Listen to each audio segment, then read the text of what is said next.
Pozdrav Igori. O, opet ti Igore, Lave iz Indije. Da.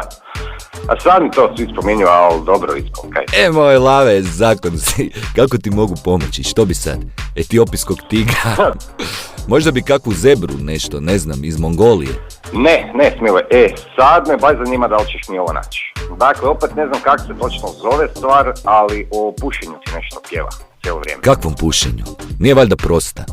Pušenje cigareta ili možda bend zabranjeno pušenje?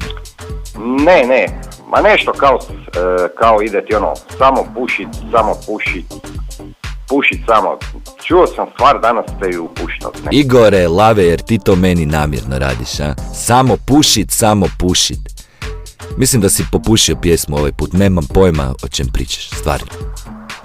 Ma znaš, ide ti ono, la, želim samo pušit. La, samo pušit, ne znam.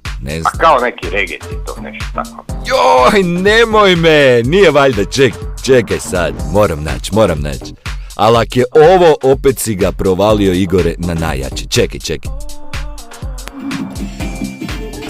Ej Igore, je li ova stvar, slušaj.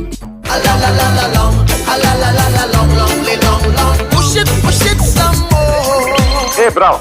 Da, to, super, hvala, evo pogodio. Evo Igore, Lave, Inner Circle ide za tebe, zaslužio si. Hvala.